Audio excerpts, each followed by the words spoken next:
नमस्कार, कोकणी फूड लवर्समध्ये आपले स्वागत आहे. आज आपण बघणार आहोत आंबोळीचे घावण. तर चला मग बघूया. आता इथे मी पीठ घेणार आहे, रेडीमेडच पीठ आहे आंबोळीचे.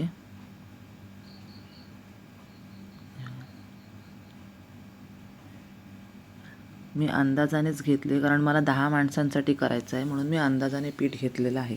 जवळजवळ 4 वाट्या होतील. हे पीठ 4 वाट्या होईल. त्याच्यामध्ये हे आपल्याला सगळे मसाले घालायचे आहेत. पहिले मी अर्धा चमचा हळद घेतली आहे, ती एकत्र करायची. नंतर अर्धा चमचा हिंग. नंतर मी घालणार आहे लसूण.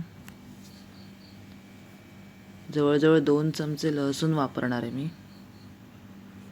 हा मी खलबत्त्यात ठेचून घेतलेला आहे. नंतर 1 वाटी बारीक चिरलेला कांदा, एकदम बारीक चिरायचा. आणि अर्धी वाटी कोथिंबीर. नंतर आपण घालणार आहोत 1 चमचा जिरे आणि चवीनुसार मीठ.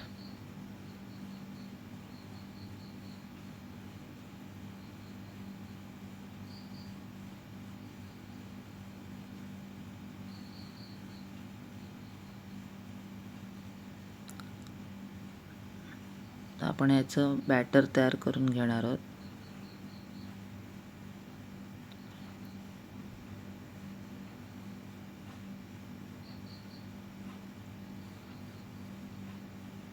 हे बघा, ह्याच्यामध्ये गुठळी राहिली नाही पाहिजे या बॅटरमध्ये. आता इथे मी व्हिडिओ काढायला विसरले. इथे मी ॲक्च्युली 2 चमचे मसाला पण टाकलेला आहे, तर ते माझ्याकडून स्किप झालं आहे व्हिडिओ. चला, तर मी आता तवा ठेवलेला आहे गॅसवर आणि गॅसची फ्लेम मी हाय केली आहे. तवा गरम झाल्यानंतर मग मी आता इथे तेल लावणार आहे. हे बघा, मी कांद्याने तेल लावते. का? कारण का जास्त तेल त्याला लागत नाही, म्हणजे तेलकटी होत नाही ते घावण, म्हणून ही ट्रिक वापरली आहे मी. आमच्याकडे कोकणात घावण करताना शक्यतो हीच ट्रिक वापरतात. तर इथे मी एवढं पातळ केलं बॅटर की त्याच्यावरती जाळी सुटेल घावणाला. हे बघा, अशी जाळी सुटली पाहिजे. एकदम पण पातळ नाही करायचं भरपूर, आणि एकदम पण जाड नाही ठेवायचं. फक्त त्यातली गुठळी जी असेल पिठाची ती पूर्णपणे गेली पाहिजे. त्याच्यामुळे आपण हाताने ते मिक्स करून घ्यायचं पहिले. आता मस्त जाळी सुटली आणि आता आजूबाजूने तो सगळा घावण आता सुटत जाईल, म्हणजे आपला घावण तयार झालेला आहे. मग आपण त्याला दुसऱ्या बाजूने पण भाजून घेऊ. हे बघा, छान असं घावण सुटलं आहे, एकदम क्रिस्पी झालं आहे. कलर पण मस्त आला आहे. आता बघाल तुम्ही, जेव्हा आपण त्याला दुसरी बाजू भाजायला घेऊ तेव्हा तुम्हाला समजेल. तुम्ही पण ही रेसिपी नक्की करून बघा, तुम्हाला पण आवडेल. ही कोकणातली पारंपरिक डिश आहे. हे बघा, छान असा क्रिस्पी झालेला आहे आणि त्याला जाळी पण आहे. ह्याच्यासोबत आपण करणार आहोत खोबऱ्याची चटणी आणि टोमॅटो सॉस. हा बघा, किती छान झाला आहे. पातळ असा मऊ. तर मी ते दुसरा पण हे करते, घावण टाकते. बघा,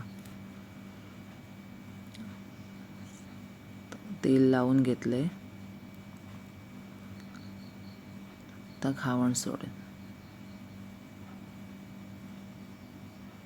आता हे घावण टाकताना आपण पहिले ते मिक्स करून घ्यायचं, ढवळून घ्यायचं. कारण का मग पीठ खाली राहतं आणि पाणी वरती राहतं. त्याच्यामुळे सगळं ते बॅटर मिक्स करून घ्यायचं आणि नंतरच ते ढवळून घेतल्यानंतरच आपण घावण टाकायचं. छान जाळी सुटली आहे पुन्हा. असे आपण हे 2 घावण तयार करून घेऊया. 5 मिनिटानंतर त्याच्यावरती झाकण ठेवण्याची गरज नाही आहे. गॅसवरती. गॅसची फ्लेम हाय ठेवायची, फक्त घावण टाकताना ती फ्लेम लो करायची. छान अशी हा सुटलेला आहे घावण साईडने, बघा किती मस्त वाटतोय. आणि कलर पण बघा, हा बघा किती कलर छान आला आहे, लाल लाल असा कलर आलेला आहे आणि जाळी पण मस्त सुटली आहे. वास पण खूप छान येतोय. तुम्ही नक्की ट्राय करून बघा ही रेसिपी. आणि तुम्हाला कशी वाटली ही रेसिपी ते मला नक्की कमेंटमध्ये सांगा. आंबोळीचं पीठ हे तुम्हाला मार्केटमध्ये कुठेही बाजारात मिळेल.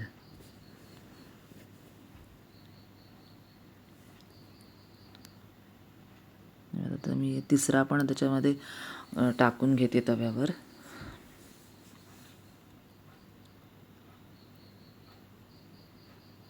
किराणा मालाच्या दुकानामध्ये कुठेही तुम्हाला आंबोळीचं पीठ मिळेल रेडीमेड. ॲक्च्युली आमच्या कोकणात हे घरीच पीठ तयार करतात, पण तुम्हाला करता नाही आलं तर तुम्ही ते रेडीमेड आणून हे वापरू शकता. हे बघा, खोबऱ्याची चटणी आणि टोमॅटो सॉस, आपली डिश रेडी झाली छान अशी. तुम्ही नक्की ट्राय करा आणि मला सांगा. जर तुम्हाला ही डिश आवडली असेल तर नक्की सबस्क्राईब करा, शेअर करा आणि लाईक करा. Thank you for watching video.